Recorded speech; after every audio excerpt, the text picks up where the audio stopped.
तो एक बड़ी कंसोलिडेशन रेंज में ही फंसा हुआ है। हालांकि नीचे के सपोर्ट भी 19,600 के वो बचा कर रखे हुए हैं, लेकिन ऐसे में कहाँ कहाँ आप कॉशियस हैं और कहाँ कहाँ आप बुलिश हैं? क्या सेक्टर कौन कौन से पसंद आ रहे हैं? हम देख रहे हैं बहुत फास्ट चर्निंग भी हो रही है, ऑटो वापस आया है, आईटी वापस आ रहा है। कौन सा स्पेस है? पीएसयू बैंक्स, आपकी कई सारी अच्छी पिक्स वहां से निकल कर आई हैं।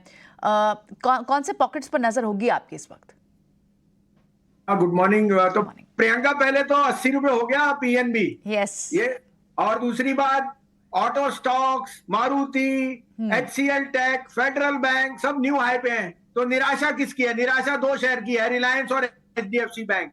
पिछले हफ्ते एचडीएफसी बैंक में $500 मिलियन की बाइंग आई तो 1670 हो गया। उसके बाद एक कॉन्फ्रेंस कॉल में वीकनेस आई तो $500 मिलियन बाहर आ गया। और उसी तरह से is down 9% क्योंकि Apple has corrected 11%. That shows कि dominance of 2-3 heavyweights is distorting the image. जहां करेक्शन आनी थी मिड कैप, वहां तो हमें मौका ही नहीं मिल रहा। हम तो बैठने लेने के लिए बैठे हुए हैं और इस कारण से मुझे लगता है ये शॉर्ट लिव्ड है। कल की एक्सपायरी तक ये वीकनेस ऑन द इंडेक्स है। इंडेक्स को भूल जाइए, अपना पोर्टफोलियो बनाइए। दूसरी बात, मैं फिर दोहराता हूं, Reliance is unbeatable at this price. एक तो आपको बताऊं, Russia stopped exports of distillates. इसका मतलब ऑयल टू केमिकल डिस्टिलेट्स में उनकी margins will be the highest ever in the next 2-3 quarter. Secondly, आप रिटेल सेल्स में जंप कह रहे हैं, Jio mart is going to be outperforming. And thirdly, some of parts में I think Reliance fits the bill perfectly at this 2340, 2350। यहां से मुझे 2600 का भाव दिखता है दिवाली तक, और मैं कहता हूं न्यू हाई जरूर आएगा।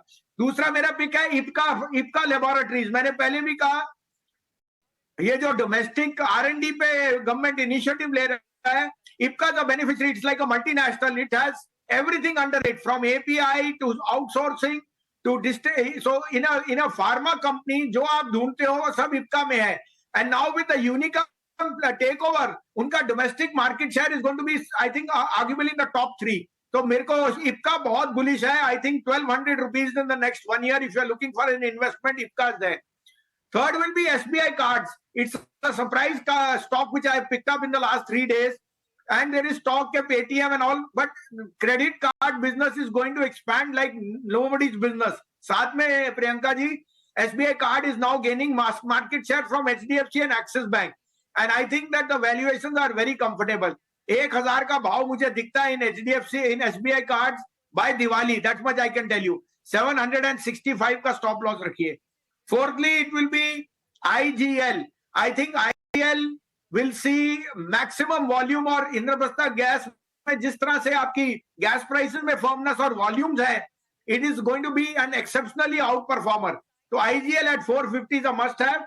And last but not least, मैं आपको बताऊं तो श्रीराम SRF, देखिए, fluorochemical prices are again up, and all crop science stocks which have underperformed for agrochemical are going to see another up cycle. China is coming back, and I think SRF is the bluest of blue chip companies to buy at 2340. आपने अभी जिक्र किया था HDFC AMC का, तो उसके साथ का एक छोटा AMC which is underperformed है ABSL AMC. As a disclosure, ये हमारी कवरेज में है फ्रॉम 380 385, हम इसमें सिप कर रहे हैं। बट ABSL AMC में सारे इंग्रेडिएंट्स हैं to put in a AMC stock. I think the stock is grossly undervalued at 420. This can easily go to 700 by next Diwali.